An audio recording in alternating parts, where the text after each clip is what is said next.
Hey everyone, Slambo here, hopping on another contest. This one is for a channel called Be Cool or Be Podcast Out.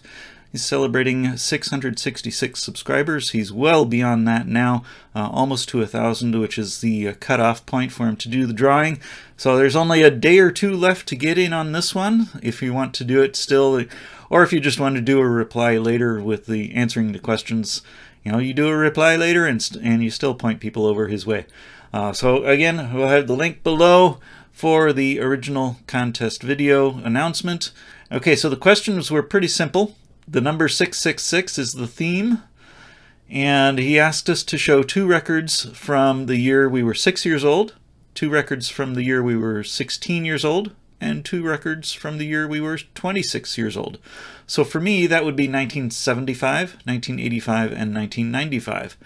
And I've got records from each of those. So let's start out. So from 1975, we've got a promo copy of Robert Klein's New Teeth. When I was doing my radio show at KUCR, one of my friends was studying dentistry, and she would always ask me to play something about dentistry or something about teeth. And this is one that I got especially so that I could play for her. I don't know if she got, or how far she got along. I'm assuming that she did continue and get her degree. We've kind of parted ways since then. But yeah, Robert Klein, New Teeth is the first one from 1975.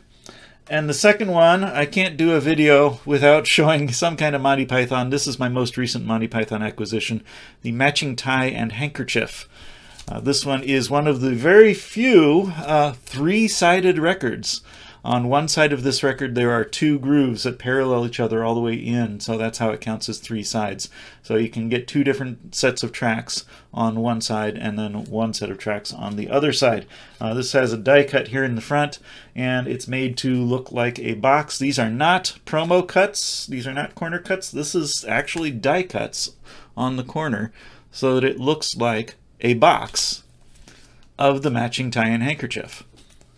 So that's 1975. 1985, we've got a few things here. I've got a couple. We've got the Beat Farmers with Tales of the New West. I got this one because of the song Happy Boy, and it's the one song in my collection that includes the lyrics hubba hubba hubba hubba hubba. So I'll let you look that one up on YouTube, and you know, that's I think is a funny song. But the Beat Farmers is a fun group. And then the other one that I want to show is the Rhino Brothers present The World's Worst Records Volume 2 was released in 1985. And this is a whole bunch of audio torture. So here we've got Barnes and Barnes with Party in My Pants, which I don't think is really torture. We've got the Halos doing The Nag, Shad O'Shea with Goodbye Sam. We've got Napoleon the 14th with Split Level Head. Again, I don't think a lot of these are really audio torture. These aren't the worst records ever. We start off with Mrs. Miller singing Downtown in opera style, and we end with the Trogs, with a track called The Trogs Tapes. And there's the release there, 1985, Rhino Records. That's back when Rhino was still doing a whole lot of comedy. And, you know, this is Volume 2. Of course I've got Volume 1 as well.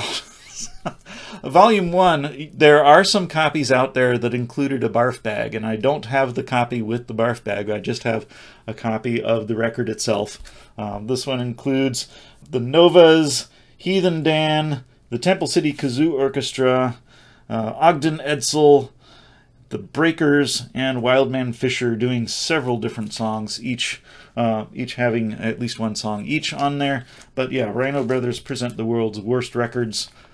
Volume 1 came out in 1983, so it doesn't quite fit the question, but I just showed Volume 2, 1985.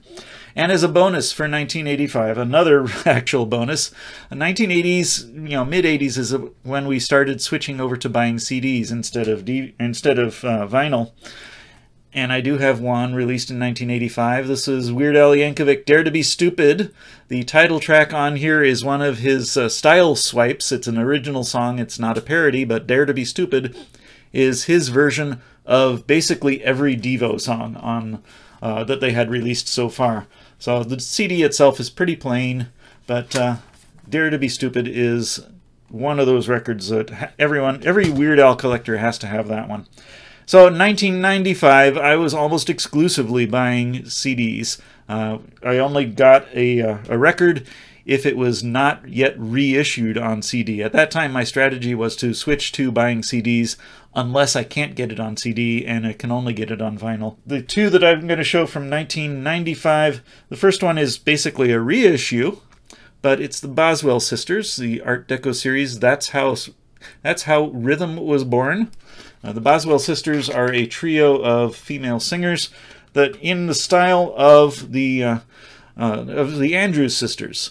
But they came before the Andrews Sisters, and I kind of wish that they had done more, because the Boswells are really, really good harmonists. And, you know, listening to this disc, you know, you can look up a lot of their stuff online on YouTube. There's a bunch of stuff there. But for 1995, I have one original release from 1995, and that is Squirrel Nut Zippers with The Inevitable. 1995 was also the middle of the swing revival, so... Oops, that one's twisted. There it is. So the Squirrel Nut Zippers was one of the bands that was participating in the swing revival, and they're still making some content. There was a record store day release from the Squirrel Nut Zippers last year that I managed to pick up, or was it this year? I don't remember now.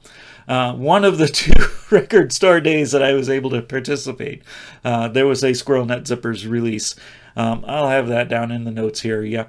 But yeah, Squirrel Nut Zippers with The Inevitable is the other disc that I want to show from 1995. So there we have it. We have the 666 series, 2 albums that were released when I was 6 years old, 2 that were released when I was 16 years old, and 2 that were released when I was 26 years old. So the 666 contest entry for Be Cool or Be Podcast out. That's what I've got today. See you next time.